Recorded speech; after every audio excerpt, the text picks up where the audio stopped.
Hey guys, in this video we're going to be covering intermediate Python.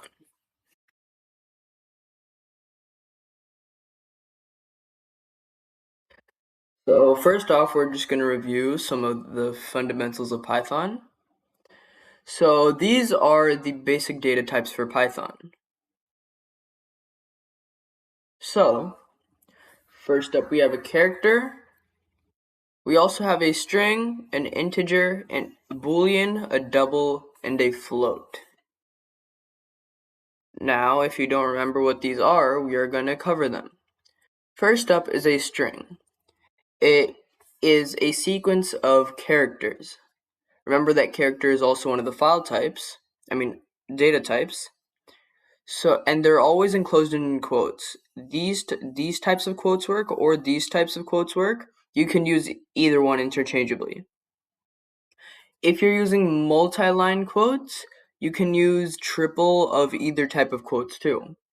And you can concatenate strings using the plus operator. That just means that you can add two strings together. For example, you have hi, or here, let me get a better example.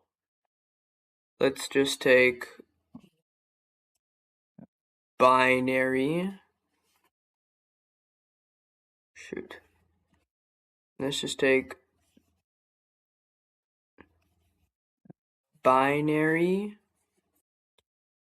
and we're gonna concatenate this with tree. The result of this is gonna be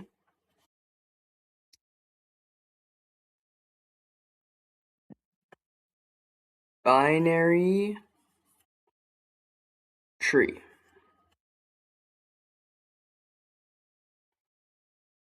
So that's how string concatenation works. Now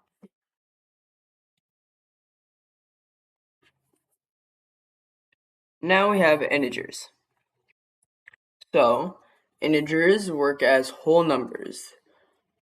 So all of them have to be, they can't have any fractions or any decimals within them. We usually use them for counting, indexing, or mathematical operations. And large integers can use underscores for readability. So here are some examples without the underscores, and here is an example with the underscore. The underscore just helps you separate the zeros in groups of threes, meaning that you're able to comprehend the tens values much better.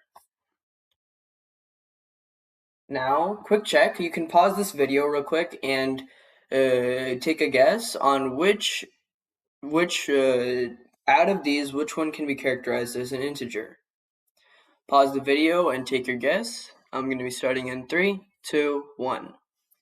Out of all of these, the answer is the last one. Because you're going to notice this is the only one that is a whole number with no other characters in it. 4.0 may be a whole number, but it has a decimal point, which automatically doesn't make it an integer. 3e10, while it may be an integer, it's not in the right format that we need, meaning that that's not an integer either. 10 to the power of 5, same for this case. It may be a number, but it's not in the format that we want. 5 times 4.0, if we calculate this out, we're going to get 20.0, which is the same case for this, as it's not an integer since there's still a decimal point of 0.0. This, it's not a whole number, and same for this. So that leaves, and oh yeah, I forgot, 8a, since there's a letter in here, that won't work either. So after taking them all out, this is the only one left. Now, here are some basic data types. Float and doubles. These are sort of variations to an integer. Floats are integers, but now you can actually put decimal points in them. So here are some examples of a float. And a double has a bit more precision than a float. So floats can only go up to 7 decimal places, and doubles can go up to 15 decimal places. This means it has wider usage, and it has higher accuracy. But it takes up more memory, so only use it if you're actually dealing with big decimals. In Python, both are considered the same, and Python just defaults to double precision. So,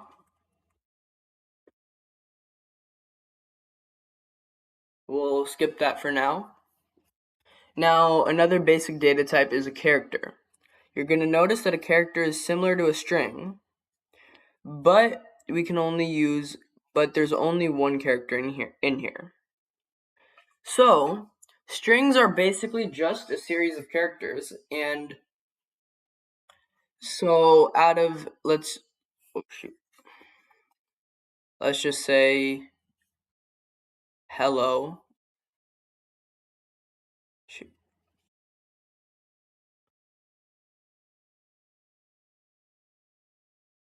So, we have this word hello. This is a string, but we can separate this into individual characters.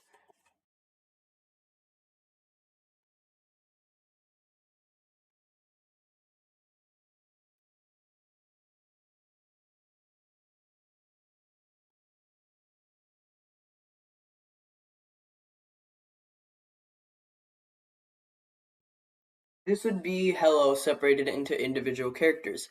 All of these are characters as file types. Now, a basic data structure is a list. A list is a little bit different, as we can store multiple of a specific of any file type of any data type in here. And so, for example, we have a list full of just strings, and you're going to notice that these are all names of sports cars. And this second line over here is figuring out the index of a specific item. So, in programming, the index of an item is basically its position in the list. So, you're going to wonder why this outputs 1, even though Lamborghini is second in the list over here. And that's because indexing in Python works a little bit differently than how you'd expect.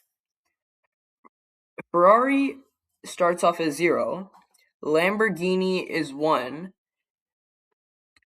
Koenigsegg, I don't know how to pronounce these, but this would be 2, Pagani would be 3, and Bugatti would be 4.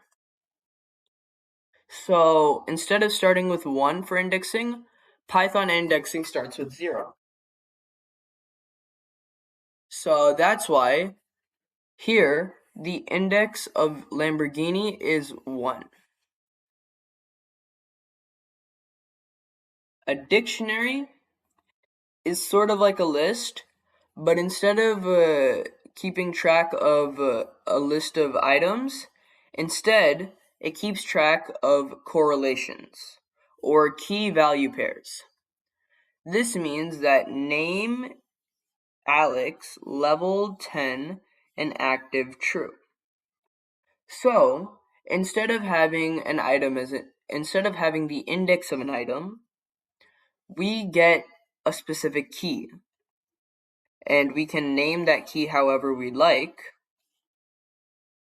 but this means that we can figure stuff out a bit more specifically. So for example, the level of a player, we can just ask for its level, like just name level, and we would get 10. For the player's score, we would get 250. So that's how dictionaries work.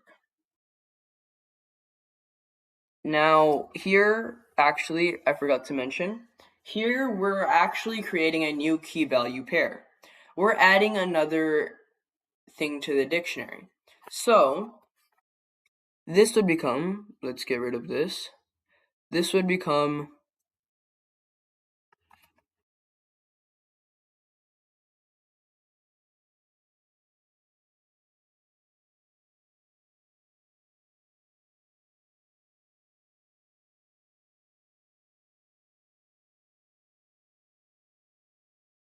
or no, not an equal sign, but oh crap.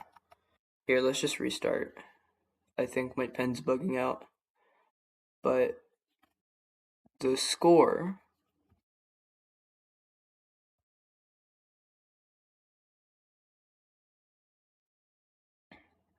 would be 250. So that's what it would look like now. Once we add this line. Now lists versus dictionaries, and these are the key takeaways between the two. Lists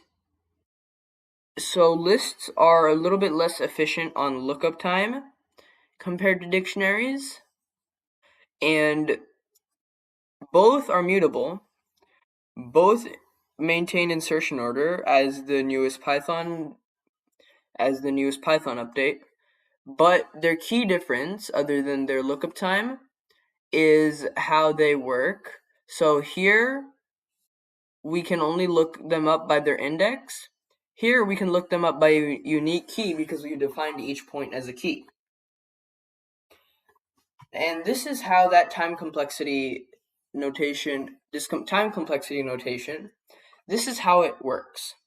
Big O notation describes how an algorithm's runtime grows as the input size increases. It'll track two key variables, which are memory and speed. So, O1 is constant time. This means that the runtime does not change with the input size. So this means, like, if we have ring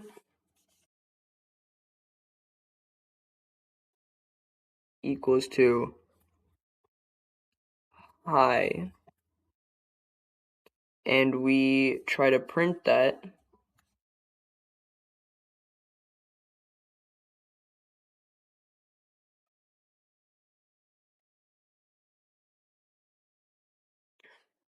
this would take up a time complexity of 1, because there are no extra variables that would change how much time or memory this would take up. Now, O log n, this is logarithmic time. The runtime will increase as the input grows, but it'll increase very slowly. It's the closest thing to constant that you'll probably get. An example is binary search. Now, the way that this works is, say for example, you have a list of multiple things sorted, and you want to find, like, say for example, we have the values 5, 9. This has to be a sorted list, by the way.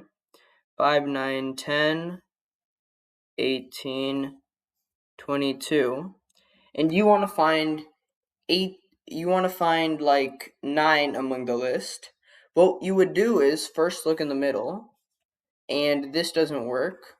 So you're going to determine whether or not it's less or greater than the middle. And since 9 is less than the middle, you're going to check just this area. So you're going to take the midpoint, which, since there is no midpoint, let's just round down. So this over here, this doesn't work. So this doesn't work and this doesn't work. So we know that it's greater. So we come over here and we get the value of 9. This is a really simple way this is a simple way of looking at of binary search, but it gets more complex as you take it into higher examples and uses. And O of n is linear time. A good example of this is looping through an array, which is sort of what lists do here. They have to loop through the array to look for a specific item. So now another data type, we have booleans. So booleans, it's basically a true or false statement. And they're stored in binary, so we have a 0 for false and 1 for true. You use this when you have to execute a piece of code based off of a specific condition, or you're using if or else, or you have to validate a user input. And here are some examples below. Here's some example code using all of the data types. So here we can see a string, we see an integer, we see a float, we see a boolean, we see a list, and we see a, dictionary. Now the only one missing here would be a character, but we have this to make up for it, which is basically just a string of characters, which is why it's named a string. Here's a practice question. You can pause this video and try and answer it yourself. I'm going to be answering it in 3, 2, 1. The answer is Boolean. Sorry. The answer is Boolean over here. That is because a user being currently logged in, there are two specific states for that. Either the user is not logged in or the user is logged in, which is very true or false. So we have false or true. And that's what a Boolean is. So we can just use a Boolean for that. In an online store class, which variable would most likely be a float? We have stock quantity, product name, product price, or is discounted. Again, pause the video. I'll start in 3, 2, 1. The answer would be the product price, because a float is a decimal and prices are always shown as decimals. The stock quantity would just be a integer because you can't have part of a item. Product name is going to be a string. I doubt it's going to be a decimal. And is discounted, that is going to be a Boolean, since there are two states for it, similar to the previous example. Which variable type would be least appropriate for storing a list of newsletter subscribers? So we have this list over here, and I'll give you a moment. If you don't know what a set or a tuple is, it's fine. We just skip this part. But the answer here is going to be dictionary, since all of these can keep track of a specific set of items, a specific set of strings, and this can too, but it wouldn't be as efficient memory-wise, which is why you don't use it. Now we're going to get to functions. Here's another practice question. Just pause. 3, 2, 1, I'm starting. Which statement is true about variable types? We have A, final price is a string because it's formatted for printing. B, item discount should be an integer because discounts are whole numbers. C, subtotal is a float because it represents total price before discount. And D, item name is a float because it represents the name of an item. Okay. Well, first off, final price should not be a string. Final price should not be a string. It should be either I'm not going to circle this. I'm going to X this out. It should not be a string because the final price is going to be an integer or a float. B, item discount should be an integer. Discounts are whole numbers.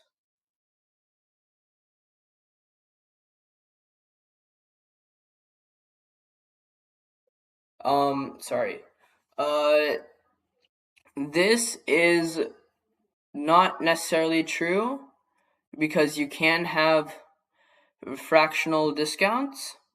Like you could have a 5.5% off if you wanted to. So not necessarily true. I know most places they just give whole number discounts, but it's possible. Or a $5.5 discount or something like that.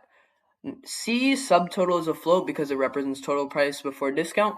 This is true. Item name is a float because it represents the name of an item. No. Floats do not represent names, they represent decimals. So, here's another practice question. Which are the following are correct statements about variable types and functions in Python? Select all that apply. A function can return any type, including complex structures like lists and dictionaries. B, a boolean can only store true or false and is used in conditional expressions. C, string is best suited for representing numerical values in math calculations. D, a function can modify an argument if it is passed by reference.